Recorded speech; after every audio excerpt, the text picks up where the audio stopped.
Hi everyone, today I'm going to talk about inpatient treatment and my experiences with that.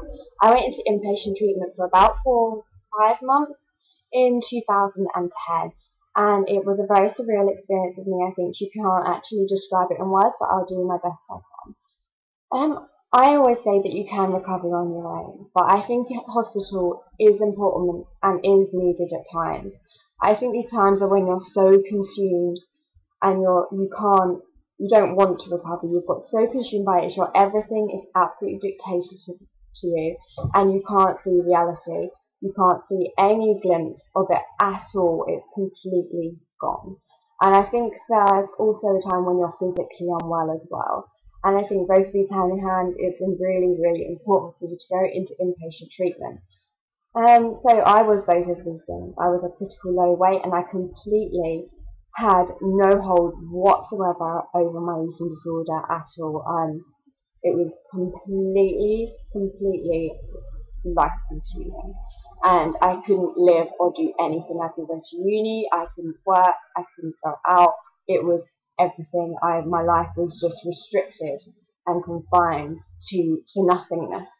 And so it was really important for me to go into inpatient treatment. And inpatient treatment is very difficult because you go from a very, very controlled life, which is dictated by you, by your eating disorder, to another very, very controlled environment. Everything is dictated to you. The way that you stand, sit, how long you stand, sit. I had 15-minute obs, accompanied showers, everything. It is very, very controlled. And there's so many rules. And it is very, very difficult. And I think the thing I struggled with inpatient treatment is I'd gone from a world which wasn't reality and I went into another world which wasn't reality. And I think it's really hard not to get institutionalized in that environment, especially if you go from living with just a few people who live on your own. Because you go into an environment, perhaps it's like a 20-bed ward like mine, and then you have also your nurses and other nurses to talk to, and you have people around you all the time. And it's really difficult to go from that intensive support to perhaps living on your own. But there are stages which I will show you. So I got this guide to the eating disorder clinic, and then there are 3 stages. Lots of description and rules. So yeah, the first stage is when you've first gone in, obviously, and it's usually a short stage of 2 weeks. And this is when you have smaller meal portions when you're building up to normal meal sizes and also your increased diet plan. It's also when you're more highly observed and you're in a smaller dining room and you have more one-to-one, and if you don't have any opportunity to actually leave the hospital. Then you go into stage 2 after that stage, and you go into a shared dining room with everyone else, and then you begin to get more freedom the more time you go on, so an hour off every day to go around the grounds, and perhaps a Saturday off, weekends off. So you begin to shift into normality, you begin to cook your own food, and you have the opportunity to be accompanied to go to the supermarket, to be accompanied to the meals, out, things that you were scared of. And I think this is a really good thing about this eating disorder clinic was it wasn't about feeding you up, it was also about challenging your big fears and challenging who you're scared of. For example, I was scared of public transport, and they said that they would happily go on with me with a bus to help me challenge that fear. Then you have the last stage, which is when you get more time off, and that's when you get more freedom and you shift more back into reality, and you have to have whole weekends off, more hours off in the day, and you begin to cook all of your meals and you serve it up, and it's a lot less restricted. Even though you gradually have this graded approach, I still think reality is very abstract because you are surrounded by these people. And also I think that's a very important point, is it's really dependent on who you're there with. Obviously the ward is changing all the time because people are leaving, coming and going, but it's so important that you're not around negative people, and it's sort of pot of luck really who you're there with. I was there with amazing people and I made some amazing friends, but there were people there who were negative. There were people there who will do anything to get around the system, who do not want to get well, who are completely negative, who have perhaps been sectioned or forced to go there. And I think that's the worrying thing about inpatient care, is there's this mixed approach. You're there with people who perhaps don't want to get well and have been sectioned, And people have gone there freely and really, really want to get well.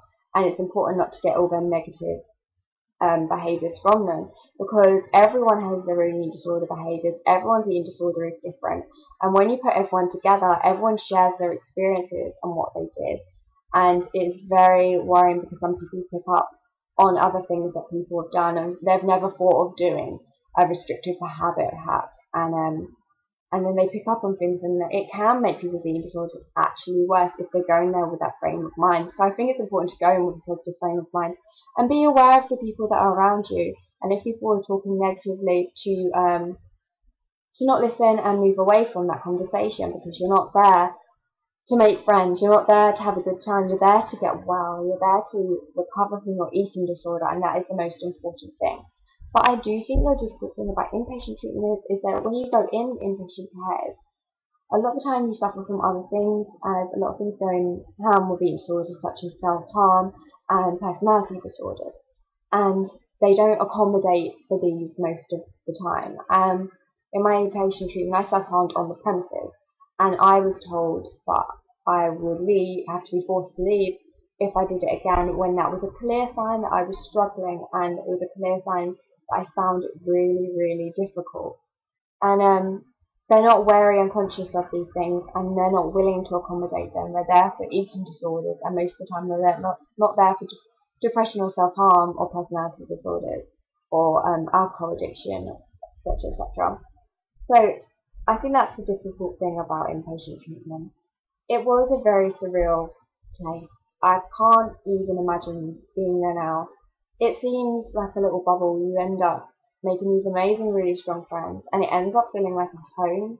It ends up feeling like a place that you actually want to be. And I think that's one worrying thing. When I left, I missed it. I actually missed the inpatient treatment because it was so like living with one of my really close friends, and everyone was supportive. I got really well with the nurses, and they were there for me all the time, and it was really nice to have people there who understood my eating disorder for me to start to talk about my struggles. And it's scary leaving that really safe environment to the world where everything is unsure, everything's not certain, and anything can happen. And it's hard going from meal plans and this is the way that your day is going to be, to not knowing where your day is going to be, not having perhaps a direct meal plan, not having time, not knowing what's going to happen. And that's one of the most exciting things about life, and that's sort of taken away from me. So I think inpatient treatment, don't get me wrong, can be a very, very important thing, and it can be very, very positive. But I think it does have a lot of negatives, as does any treatment. But I think it can be really crucial to recovery. Yeah, I think for my own recovery, I think it was important for me to get to the place that I could recover on my own. I did relapse when I left inpatient treatment, but I needed the inpatient treatment to get me to the stage where I had that glimpse of reality and I could grasp my recovery, control it, and recover on my own. So yes, I'm sorry that I had to summarise a lot in a short video, and it's just me rambling, but I hope you found any of that insight useful. And I don't want anyone to think I'm criticising inpatient treatment. It can be very, very, very important. And if you're offered it, I think it can be really important and valuable for you to try that avenue of treatment. Anyway, I just wanted to be really lame and be like, yes, frigging queen. I love her so much. I'm going to Jubilee in London, and I really can't wait. I absolutely adore the Queen. I'm really lame. So yeah, I hope you're all celebrating the Queen around the world because she's so cute. And much love to you all. Thank you all always. And I hope those in England are enjoying the sunshine. Right, much love. Bye bye.